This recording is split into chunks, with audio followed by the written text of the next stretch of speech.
പ്രപഞ്ചവുമായി ബന്ധപ്പെടാൻ ഒരു എളുപ്പവഴി നിങ്ങൾക്കറിയാമോ? അത് പുറത്തു നിന്നുള്ള ഒന്നല്ല, സ്വന്തം ശ്വാസമാണ്. നിങ്ങൾ അവബോധത്തോടെ ശ്വസിക്കുമ്പോൾ വേഗം തന്നെ പ്രപഞ്ചവുമായി പൊരുത്തപ്പെടുന്നു. മിക്കപ്പോഴും ശ്വസിക്കുന്നത് നമ്മൾ ശ്രദ്ധിക്കാറേയില്ല, അല്ലേ? ഹ്രസ്വവും വേഗതയേറിയതുമായ ശ്വാസങ്ങൾ. അത്തരം ശ്വസനം നമ്മെ സമ്മർദ്ദത്തിലാക്കുന്നു, പല ബുദ്ധിമുട്ടുകളും ഉണ്ടാക്കുന്നു. എന്നാൽ നിങ്ങൾ ശ്വാസത്തിന്റെ വേഗത കുറയ്ക്കുമ്പോൾ, ആഴത്തിലുള്ളതും ശ്രദ്ധാപൂർവവുമായ ശ്വാസമെടുക്കുമ്പോൾ ഇതെല്ലാം മാറുന്നു. നിങ്ങളുടെ മനസ്സ് ശാന്തമാകുന്നു.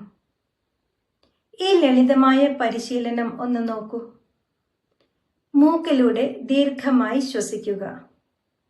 ഒരു നിമിഷം ഹോൾഡ് ചെയ്യുക. എന്നിട്ട് സാവധാനം വായിലൂടെ ഉച്ഛ്വസിക്കുക. ഇത് 3 തവണ ചെയ്തു നോക്കൂ, വ്യത്യാസം കാണാം. ഓരോ ശ്വാസവും പ്രപഞ്ചത്തിലെ ഊർജം വലിച്ചെടുക്കുന്നു. ഓരോ ഉച്ഛ്വാസവും നിഷേധാത്മകത പുറത്തുവിടുന്നു. ഓരോ ശ്വാസത്തിലും നിങ്ങൾ പ്രപഞ്ചത്തോട് പറയുന്നു, ഞാൻ പ്രപഞ്ചവുമായി ചേർന്ന് ഒഴുകാൻ തയ്യാറാണ് എന്ന്. എല്ലാ ദിവസവും വെറും 5 മിനിറ്റ് ബോധപൂർവമായ ശ്വാസോച്ഛ്വാസം ചെയ്താൽ നിങ്ങളുടെ ഊർജം പുനഃസജ്ജമാകും.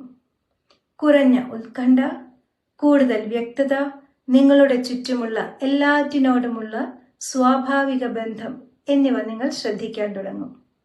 ഓർക്കുക, നിങ്ങളുടെ ശ്വാസം എപ്പോഴും നിങ്ങളോടൊപ്പമുണ്ട്. നിങ്ങൾക്ക് മനസ്സിന് ബുദ്ധിമുട്ട് തോന്നുമ്പോഴെല്ലാം അത് കുറയ്ക്കാനായി ബ്രീതിങ് എക്സസൈസ് ഒരു ടൂളായി ഉപയോഗിച്ചു നോക്കൂ. ദിവസവും പരിശീലിക്കാൻ ശ്രമിക്കുക. നിങ്ങളുടെ ജീവിതം എങ്ങനെ ശാന്തമാവുന്നു എന്ന് കാണുക. അടുത്ത എപ്പിസോഡിൽ അഫർമേഷൻസ് മനസ്സിനെ എങ്ങനെ പുനർനിർമ്മിക്കാനും പ്രപഞ്ചത്തിന്റെ സമൃദ്ധിയുമായി നിങ്ങളുടെ ഊർജത്തെ ചേർത്ത് നിർത്താനും കഴിയും എന്ന് നോക്കാം.